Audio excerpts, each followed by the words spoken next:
Hola, hola, hola amigas, hola amigos, hola Alicia, ¿qué tal? ¿Cómo estás? Hola Juan, muy bien, todo bien. Vamos a empezar un nuevo diálogo para hablar un poco de arte y literatura. Te cuento cuáles van a ser mis temas, si te parece. Mirá, son tres temas.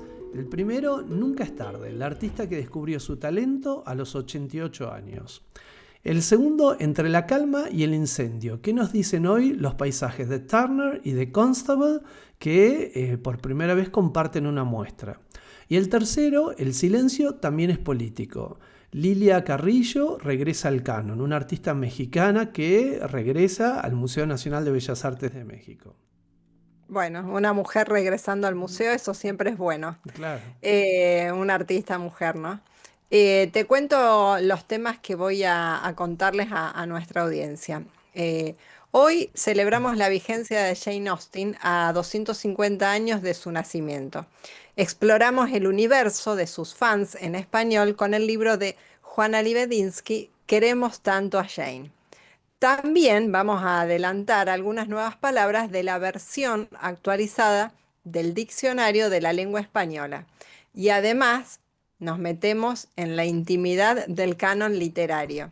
Salen a la venta las míticas oficinas de Paris Review.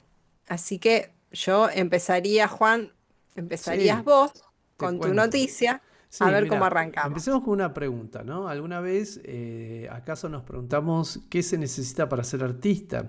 Si es necesaria una formación académica, un currículum impecable, una carrera construida con el tiempo, o si te dijera que todo eso puede no servir de nada cuando el arte aparece donde nadie lo esperaba. Y si el arte pudiera nacer tarde, muy tarde, incluso cuando la memoria empieza a fallar.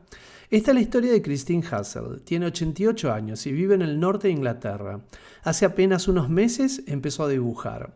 No porque hubiera esperado toda la vida ese momento ni porque soñara con una carrera artística, sino porque su hija le propuso una actividad simple para pasar el tiempo, copiar fotos familiares con lápices de colores. Nada más que eso, ningún manifiesto, ninguna ambición. El resultado fue inesperado. Christine dibujó más de 200 retratos, hijos, nietos, perros, caras queridas. Pero no se limitó a copiar. Según sus propias palabras, le gusta arruinar la imagen original, romper la simetría, torcer los rasgos, dejar que el dibujo se descontrole un poco. Y ahí, justamente ahí, aparece algo vivo. Mientras muchos artistas jóvenes se esfuerzan por parecer espontáneos, Christine lo es sin proponérselo. Sus dibujos tienen una energía cruda, directa, sin cálculo. Son torpes, sí, pero también libres. No piden permiso, no intentan gustar, simplemente existen. Su hijo, que trabaja como curador, subió algunos de estos retratos a Instagram casi como un gesto doméstico. Y entonces pasó lo impensado. Los dibujos empezaron a circular, a compartirse, a generar una respuesta emocional inmediata. Miles de personas se sintieron atraídas por esas caras imperfectas que parecían mirarnos de vuelta.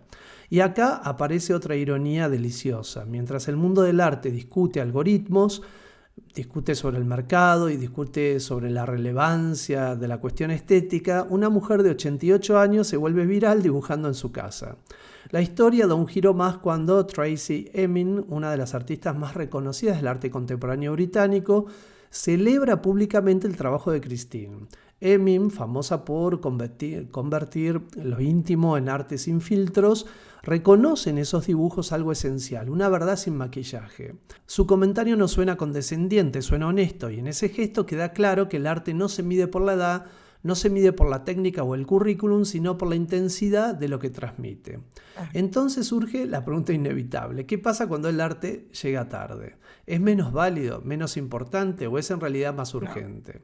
Christine Hassel no dibuja para construir una obra, dibuja porque algo en ella lo necesita. En un momento de su vida donde muchas cosas se pierden, aparece una forma nueva de decir, de mirar, de dejar una huella. Y eso nos obliga a repensar una idea muy instalada, que la creatividad pertenece a la juventud, a los iniciados, a los que llegaron a tiempo.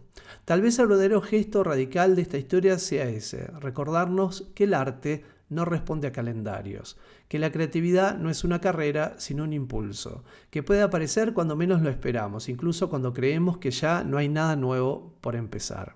Christine no intenta ser genial, no busca reconocimiento, no sabe ni le importa demasiado si lo que hace es arte en términos académicos, y sin embargo sus dibujos conmueven porque no están hechos para demostrar nada, están hechos simplemente para existir. Las obras de Christine Hassel ya no circulan solo en redes sociales, hoy pueden verse en espacios expositivos. Su primera muestra, titulada Different Faces, se presenta en Partisan en la ciudad de York desde el 17 de diciembre hasta el 1 de marzo. Y luego cruzarán el Atlántico para exhibirse en White Columns, la histórica Galería Alternativa de Nueva York. Un recorrido notable para un artista que empezó a dibujar a los 88 años y pasó casi sin proponérselo del ámbito doméstico a la escena internacional. Y a veces aparece justo cuando creíamos que ya nada era posible, sí. Y además contagia entusiasmo, ¿no? Para todos los que tienen una cuenta pendiente con su potencial expresivo. Claro, ¿qué te parece? Además, eso de subrayar que no lo hace con ningún interés, sino es una forma de expresarse, ¿no? A esa edad. Pero también me interesó o me interesa conversar sobre, claro, el hijo es un curador de arte Claro. y al exponerlas él también en las redes, bueno, también circula en un circuito, ¿no? Nada es tampoco, no sale de Igualmente, la nada, sino también alguien la está respaldando, ¿no? Como igualmente que alguien la nosotros está... sabemos bien que el algoritmo y las redes son muy aleatorios, ¿no?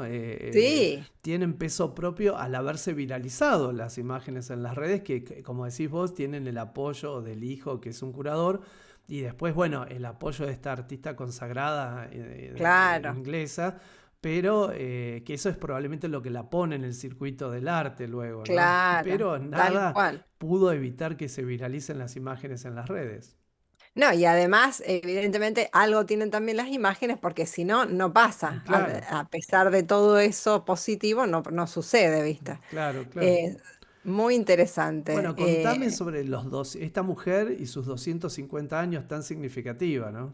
Así es. Hoy es 16 de diciembre que estamos grabando el programa y Jane Austen cumpliría, o es el aniversario de su nacimiento, 250 años.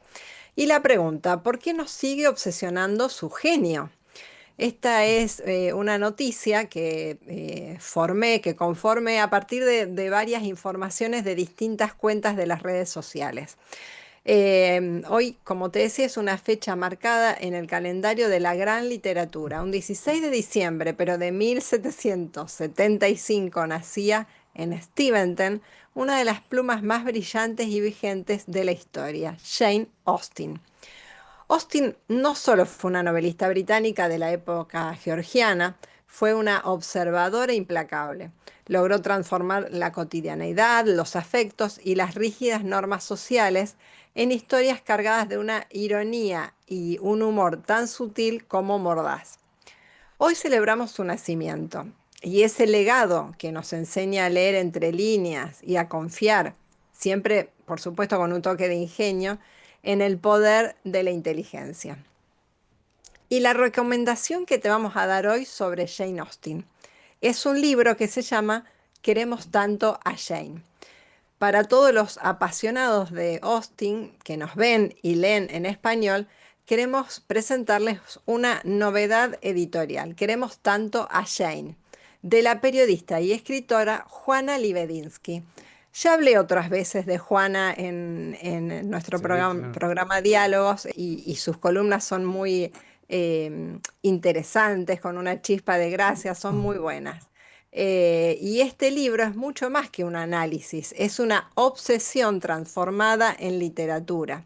Juana decidió no ignorar su fascinación por Jane, sino mirarla de frente y recorrer el mundo buscando a otros que compartan esa misma chispa y esa misma fascinación.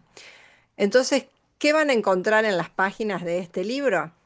Es un viaje que va desde Londres y Bath hasta Nueva York y Buenos Aires.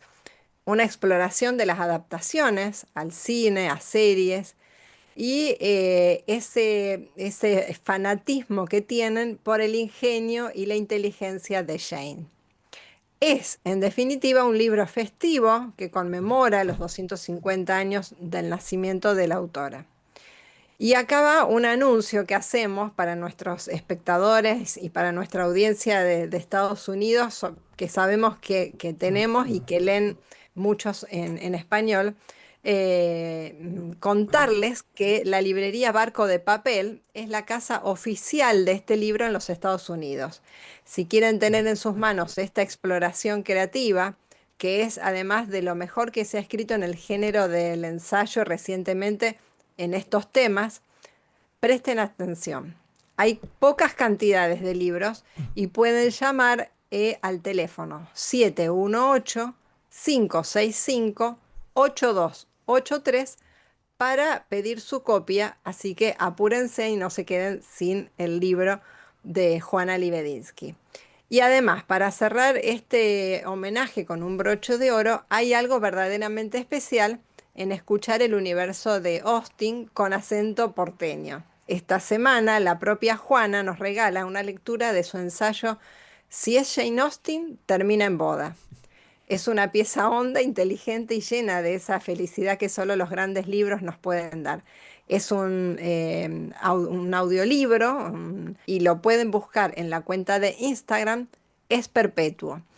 Así que festejamos los 250 años de Jane Austen. Lo hacemos de la mano de una argentina cuyos libros van a estar a la venta en la librería El Barco de Papel en Estados Unidos y que además pueden escuchar un audiolibro en Es Perpetuo. Me pareció que, ya que la noticia hoy está inundada las redes e internet de esta noticia, bueno, buscar algo de nuestra cercanía que también está teniendo una difusión internacional. Alicia, mira, pensaba, te propongo ahora hablar de dos pintores que pintan paisajes que probablemente son los paisajes de esa campiña británica en la que acontecen las historias de Jane Austen. Tranquilamente podrían ambientarse con las pinturas de Turner y Constable las historias de Jane Austen. Pero quería empezar a hablar de esta muestra tan particular que reúne por primera vez a estos dos grandes maestros de la pintura, planteando qué pasa cuando entendemos al paisaje como un campo de batalla, ¿no? Muchas veces cuando uno ha tenido la oportunidad por ahí de recorrer algunos sitios donde han acontecido batallas históricas importantes, hoy son verdes campiñas, pero uno puede imaginar, ¿no?, lo sangriento o lo cruento de esas escenas. Entonces podemos preguntarnos, por ejemplo, si una nube puede ser una declaración política en la pintura de un paisaje. Si mirar un cielo pintado hace 2 siglos todavía puede decir algo sobre nosotros acá y ahora, en este presente. Esta muestra, que reúne a Turner y a Constable en la Tate de Londres, sin decirlo, con una competencia silenciosa, nos propone unir a 2 hombres, a 2 maneras de mirar la naturaleza, 2 formas de entender el mundo. Y no es solo una cuestión de pinceladas, es una discusión de fondo. ¿El paisaje es algo que se contempla o es algo que nos sacude? Constable amaba el campo inglés como quien ama una infancia idealizada. Sus cuadros parecen decirnos: esto es un hogar. Árboles reconocibles, ríos mansos, cielos trabajados con paciencia casi científica. Todo está donde debería estar. El mundo en sus telas todavía es habitable, incluso cuando hay tormenta. La tormenta parece saber cuándo detenerse. Turner, en cambio, mira el mismo cielo y lo prende fuego. Donde Constable ordena, Turner desarma. Donde uno describe, el otro se lanza. Sus paisajes no tranquilizan, vibran, arden, se deshacen.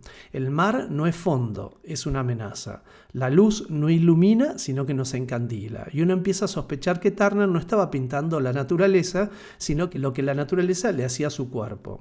Un ejemplo clave de esto es una de las tormentas marinas que se exhiben en la muestra. En ese cuadro el horizonte prácticamente desaparece, no hay un punto estable donde apoyar la mirada. El cielo, el mar y la espuma se confunden en una masa masa de color y movimiento que parece girar sobre sí misma. La pincelada es rápida, casi violenta, como si Turner hubiera querido capturar no la forma de la tormenta, sino la sensación de estar adentro de la tormenta. No hay heroísmo ni distancia romántica, el espectador queda atrapado en el mismo torbellino. Mirar esa obra hoy resulta inquietantemente actual, como si Turner hubiera anticipado un mundo donde la naturaleza ya no es un paisaje, sino una fuerza desbordada, imposible de domesticar. La exposición juega con ese contrapunto sin necesidad de subrayarlo. Los cuadros se responden entre sí como si siguieran discutiendo 200 años después. Acá un campo calmo, allá una tormenta que parece tragarse el marco. Acá la promesa de estabilidad, allá la sensación de que todo puede desbordar en cualquier momento. Y entonces aparece la ironía. Solemos pensar el paisaje como algo neutro, decorativo, casi inocente. Pero estos cuadros nacieron en plena transformación de Inglaterra. Industrialización, cambios sociales, ciudades que crecían, campos que se vaciaban. Mientras el país se reconfiguraba, estos dos hombres pintaban. Uno intenta preservar y el otro registra el vértigo del cambio. Constable pinta como quien dice, miren esto antes, no. Constable pinta como quien dice, miren esto antes que desaparezca, mientras que Turner pinta como quien responde, ya está desapareciendo. Lo fascinante es que ninguno gana la discusión, porque la muestra no propone un campeón, propone una pregunta. ¿Qué esperamos hoy del arte cuando miramos un paisaje? ¿Esperamos calma? ¿Esperamos un consuelo? ¿O la confirmación de que el mundo es inestable? Hay algo casi cósmico en ver a Turner empujando la pintura hasta el borde de la abstracción, mientras Constable sigue defendiendo la observación minuciosa, como dos músicos tocando el mismo tema en registros opuestos. Y sin embargo, ambos están hablando del mismo tiempo, del mismo país, del mismo cielo cambiante. La Tate, con esta exposición, hace algo inteligente. No convierte la historia del arte en un mausoleo, la vuelve discusión viva. Uno sale entendiendo que el paisaje nunca fue solo un paisaje. Fue identidad, fue política, fue miedo, fue deseo de control y también rendición ante lo incontrolable. Y ahí, casi sin darnos cuenta, las preguntas del comienzo empiezan a encontrar respuestas. Sí, un paisaje puede ser un campo de batalla. Sí, una nube puede decir más de una época que un retrato oficial. Y sí, esos cielos pintados hace 2 siglos todavía hablan de nosotros, porque seguimos atrapados entre la nostalgia de un mundo estable y la intuición de que todo está a punto de transformarse. Constable nos ofrece la ilusión de permanencia. Turner nos enfrenta al movimiento constante. Entre uno y otro aparece algo incómodo pero honesto. El paisaje no es lo que vemos, sino cómo elegimos mirarlo. La muestra Turner and Constable puede verse actualmente en la Tate en Londres y forma parte de la programación principal del museo de esta temporada 2025, pero la exposición, que reúne obras clave de ambos artistas, estará abierta al público hasta los primeros meses del próximo año, el 2026. El museo, obviamente, para quienes no lo saben, se encuentra a orillas del río Támesis y es fácilmente accesible desde el centro de la ciudad. Así que esta es una oportunidad de poder apreciar la belleza de la campiña británica sin salir de Londres, es decir, en plena ciudad, y de poder apreciarla desde la perspectiva de 2 de los grandes maestros de la pintura inglesa. Hermosa noticia y tal como dijiste, Jane Austen es como la escenografía Claro, perfecta a los cuadros de Turner, ¿no? Sí, claro, son personajes de los cuadros de Turner. Sí. exactamente, sí, tal cual. Bueno, mira, te llevo y los llevo a conocer nuevas palabras que se van a incluir en la nueva versión del diccionario de la Real Academia Española. Esta es una información que ha salido en la agencia de noticias EFE. Crudivorismo, loguearse, microteatro, millennial y turismofobia. Son algunos de los términos que se acaban de incorporar al diccionario de la lengua española, Yo te cuya digo, última... no sé si le tengo más fobia al turismo que a los millennials. O sea, No, por ahí hay otras fobias que podrían incorporarse. Pero yo pensé turismofobia y, es y muy me buena. encantó Sí, me encantó que incorporaran esta palabra porque realmente con el nivel de turismo que está en el mundo sí. dando vueltas, Un turismo sí, es absurdo. muy difícil, sí, es muy difícil ya acercarse a ciertos lugares, sobre todo esos epicentros turísticos, están totalmente desbordados. Y estas son algunas de las palabras que va a incorporar nuevamente en una actualización que se está haciendo del diccionario de la Real Academia Española. Esta actualización, más modesta que otros años, es un avance, simplemente un pequeño avance de la publicación del nuevo diccionario, la edición número 24, que será mucho más renovada y amplia, en la que está trabajando justamente la Real Academia. Según ha avanzado su director y presidente de la Asociación de Academias de Lengua Española, Santiago Muñoz Machado. Esta edición, la 24, se va a presentar en noviembre de 2026. Y te empiezo a contar algunas A ver. palabras. Hacer un simpa en España o un pagadiós en Argentina para irse sin pagar. Ah, Lo mira. consumido, O ¿viste? sea que el El, SIMPA es equivalente al pagadiós. Así es, para irse sin pagar lo consumido en un establecimiento. Otra que me encantó, marcianada, en un sentido coloquial como extravagante, raro o disparatado. Claro. Come cocos, en alusión al Ah, videojuego. igual el comecoco es una expresión popular conocida. Sí, tal cual. O Biblia, como el documento que contiene la línea argumental y personajes de una serie, son otras, algunas de las Claro, palabras. Esa me una encantó. acepción nueva a la palabra Biblia. Exacto, una acepción nueva. Claro. Pero me gustó que esté también asociada, porque es como coloquialmente Sí, es se medio lo técnico nombra, ¿no? profesional. Los guionistas escriben la Biblia de una serie, ¿no? Que son las Así características de es. los personajes, de los lugares, ¿sí? Claro, ya está puesto en el nuevo diccionario. También del lenguaje coloquial se reconoce una acepción nueva de brutal, con el significado de magnífico o maravilloso. Chapar, en el sentido de cerrar un establecimiento, Ah, la verdad que yo la desconocía esta. Argentina tiene otro otro significado. significado adolescente, sí, muy vinculado Sí, a la adolescencia. adolescente. O el acortamiento de eco para denominar una ecografía, Claro. que es exactamente una expresión muy coloquial, ya nadie dice ecografía, sino una eco. Después, la expresión juguete roto se agrega con el significado de persona que, tras haber alcanzado la fama, pierde su popularidad y queda social o profesionalmente relegado. Muchas de las incorporaciones proceden del ámbito de Internet y de las redes sociales, como login y loguearse, para Claro. acceder mediante una identificación o una contraseña. Algunas de ellas lo hacen como extranjerismos crudos, es decir, deben escribirse en cursiva, según la Real Academia, GIF, hashtag, mailing y streaming. Siempre cuando uno está escribiendo surgen estas dudas, si van en Claro. mayúscula, si cuando uno está escribiendo en español, si estas palabras en inglés, ¿cómo hay que ponerlas? Claro, claro. Bueno, hay que ponerlas en minúsculas y en cursiva. Chamaco y chamaca se incluyen con el sentido de hijo o joven en Cuba y México. Y cartuchera como estuche de lápices en gran parte de Hispanoamérica. Claro. En total son 330 las novedades avanzadas, solo una muestra del trabajo que se presentará el año que viene.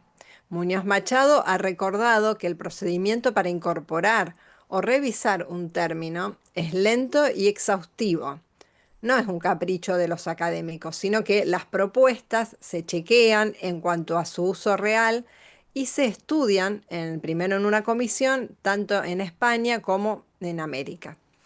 Y sobre los extranjerismos, ha recordado que son algo común en nuestra lengua desde que nació, y ha recordó que algunos intentos de la academia por españolizar algunos términos, por ejemplo, como el caso de whisky, en lugar de escribirlo en inglés con doble B, se escribe G-U-I-S-Q-I, O sea que está mal fueron escrito si lo escribimos con W H. No, está bien Ah, escrito. Lo que fue un fracaso fue españolizarlo. La gente no se acostumbró. claro. Así que Entonces, hay que escribirlo con la palabra en de inglés. origen, Claro. en inglés. Así que bueno, se está actualizando, es muy bueno que el diccionario tenga nuevas acepciones, que incorpore el uso del lenguaje en América y en España de nuevas terminologías que ya están en la próxima, en la 24 edición del diccionario, ya van a estar incorporadas. Así que bueno, tenemos nuevas palabras con nuevas acepciones. Sí, es extraño esto de las instituciones que pueden cristalizar el lenguaje, pero bueno, también la identidad y las tradiciones son buenas para sentirse parte ¿no? del habla hispana, por lo menos, ¿no? Sí, exactamente, pero Sí, es tal cual como vos decís, ya es raro porque la lengua supera a veces al lenguaje y claro. la lengua común supera al lenguaje y bueno, y no es capaz tampoco la academia de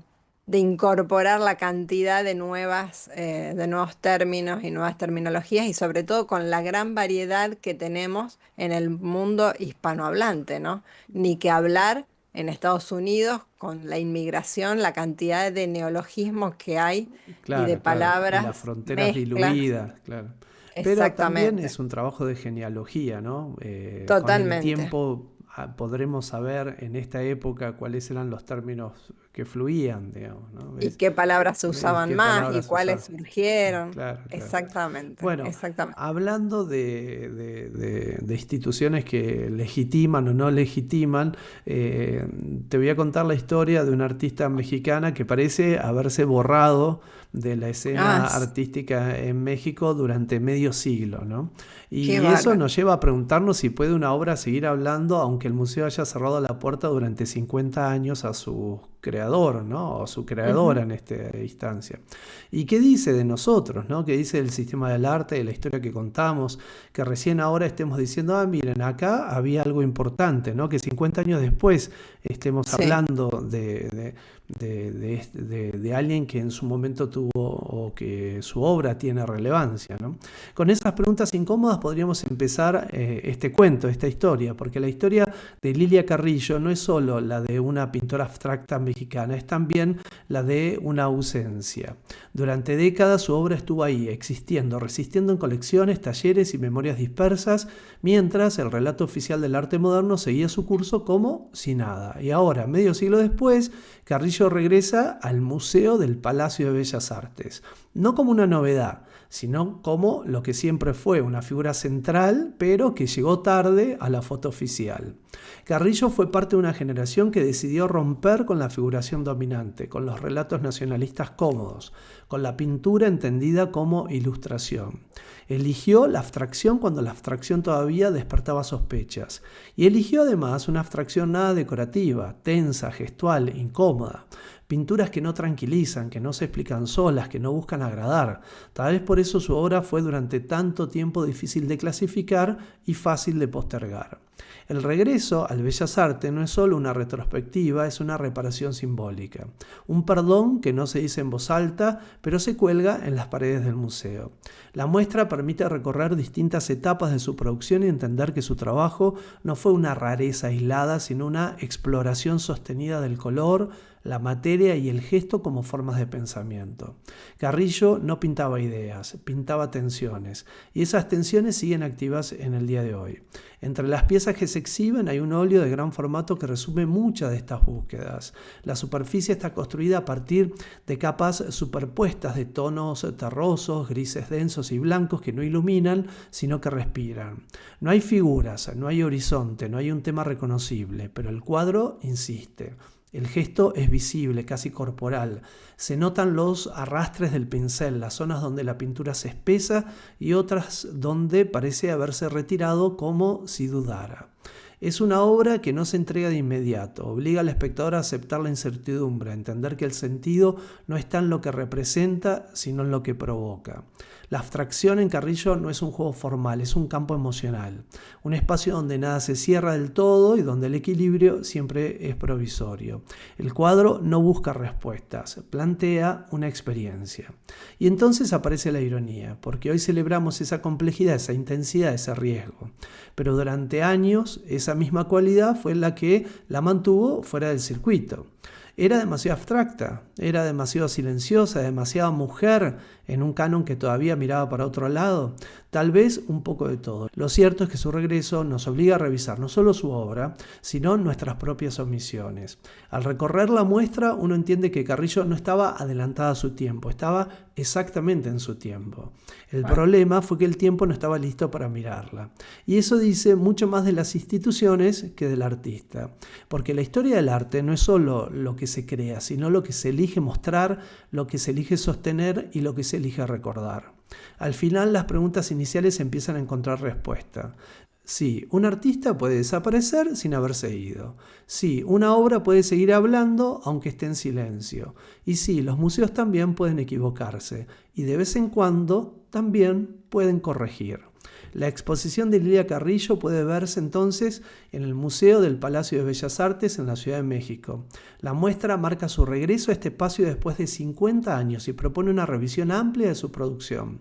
Está abierta al público desde este mes de diciembre y podrá visitarse durante los primeros meses del próximo año 2026 en los horarios habituales del museo. Un regreso largamente esperado en uno de los espacios más emblemáticos del país y del continente, que invita no solo a mirar la obra de Carrillo, sino a preguntarnos cuántas otras historias siguen todavía esperando ser colgadas en las paredes de nuestros museos. Qué bueno, Juan, qué buena noticia. Vos sabés que hay toda una corriente de revisionismo con las obras de mujeres en los museos, porque más del 80% de las obras de mujeres en museos están en los almacenes y no colgadas. Claro. Así que ha habido toda una corriente reivindicatoria, así que Yo te cuento una que gran justo noticia. estoy haciendo un trabajo de investigación sobre este tema en un museo en Sí, particular y el 70% del patrimonio de este museo, que es un museo muy relevante, son artistas masculinos, digamos, ¿no? sí, sí, sí. Solo el 30% son femeninos, ¿no? Esto no son de origen de mujeres, ¿no? No, Eh, impresionante. Y claro. además, lo que también es muy curioso es que en su momento, en la época en que vivieron y que hicieron su obra, fueron muy reconocidas, y muchas de ellas, y muy famosas. Y después el canon las tapó totalmente, las ocultó. Y bueno, ahora están volviendo, por lo menos se está poniendo foco de luz sobre ellas. Hay que ver cuáles de esas obras transcurrirán en el tiempo, ¿no? Pero por lo menos conocerlas, eso ya es un gran avance. Claro, claro. Bueno, en el mundo de la literatura también pasan estas Claro. cuestiones, ¿sí? Así que contame sobre esto del búnker literario más famoso de Nueva York que busca un dueño. Ay, sí, me encanta. Juan, ¿no tenés 5 o 6 millones de Que me dólares sobren así que te sobren, claro, que quieras así invertir? claro, sí. Bueno, esta es una noticia de la periodista Britney Allen. Y si alguna vez soñaron con fundar su propia revista literaria, claro que sí que soñamos. Bueno, si tienen unos cuantos millones de dólares de sobra, el destino les acaba de abrir una puerta, o mejor dicho, una mansión. Resulta que las oficinas originales de la mítica The Paris Review, ubicadas en la antigua casa adosada de su fundador, George Plimpton, están oficialmente a la venta. Estamos hablando de un pedazo de historia viva de las letras estadounidenses en pleno Nueva York. Un hogar de leyendas y de excesos. Esta casa no solo fue el lugar donde se editaron algunas de las mejores entrevistas literarias de la historia, fue el epicentro de la vida social neoyorquina durante 6 décadas. Las listas de invitados de los Plimpton parecen un verso de Billy Joel. Desde Frank Sinatra y los Rolling Stones hasta Truman Capote y Andy Warhol. Pero no todo era glamour. La esposa de George, Sarah Dudley Plimpton, recordaba con humor y algo de resignación que su casa siempre estaba inundada de gente. Y cuando terminaba el glamour tenía que limpiar alfombras orientales después de que las celebridades más grandes del siglo XX apagaran sus cigarrillos en ellas o pasaran una noche de copas de más. ¿Una ganga inmobiliaria? el mercado inmobiliario está difícil, incluso para las leyendas. La propiedad salió a la venta en abril de este año por más de 5 millones de dólares, pero recientemente ha tenido una rebaja considerable, por lo que ahora se considera casi una ganga. Bueno, una ganga de 5 millones, Claro, que tampoco claro. Pero lo que habrá pasa es que es pasado situada en un lugar claro, que el mercado excepcional. estipulará más caro, ¿no? Exactamente. Así que ya saben, si conocen a algún amante de las artes que quiera hacerse un regalo inolvidable o algún entusiasta que quiera revivir las épocas doradas de las tertulias literarias, la Casa de Plimpton los espera. Crucemos los dedos para que el 2026 nos traiga nuevos dueños que mantengan vivo el espíritu de las fiestas glamurosas y sobre todo el amor por los libros. Y yo, Juan, te confieso que cuando leí esta nota, por supuesto los 5 millones de dólares, No, claro. no, Pero las llegamos, ganas sí, claro. llegaría a los 5 sin los Sí, 6 ceros. claro, claro, claro. Las ganas sí, y Con- además viendo las fotografías que estamos viendo también de las tertulias que se daban ahí, me dio ganas de estar dentro de la película de Woody Allen de París, que claro. vuelve, Sí, en que el auto vuelve, vuelve ¿no? para atrás en el tiempo. A los años 30 exactamente, así que dio ganas de eso. Bueno, una noticia un poco glamurosa para terminar Ojalá por este. ahí alguien la compra y hace de esto, de la historia de la casa, todo una experiencia, ¿no? Porque Claro, siempre está esa posibilidad. Y llegamos exactamente. al final de esta edición de Diálogos, Alicia, y la próxima estaba pensando que es la semana de la Navidad. Así que Sí, por ahí podríamos hacer un esfuerzo de buscar noticias vinculadas a la festividad de la semana. No sé si te parece que puede claro, ser por supuesto, interesante. sí, sí, una buena propuesta, buscar algunos libros y sí, claro que sí, sí, A- sí, sí. Así que bueno, nos estamos viendo la semana que viene. Bueno, nos vemos, Juan, que tengas buena semana y gracias. Ah, y no, suscríbanse si les Sí, gusta el programa, suscríbanse y denle la campanita, así les avisa cuando subimos nuevos y a contenidos. los que nos ven por ahí en los cortes, en los reels o en los Sí, shorts, sepan que pueden apretar acá abajo y eso dispara el programa completo. No se queden con la intriga de saber cuál es la historia completa, ¿no? exacto, muy bueno eso, Juan, porque a mí siempre cuando hacemos los shorts digo, pero ¿y la gente verá? Todo el mundo que ve los shorts verá porque y se Claro. quedan con la pregunta. Denle ahí abajo que lo van a ver. Bueno, nos vemos la semana que viene, Alicia.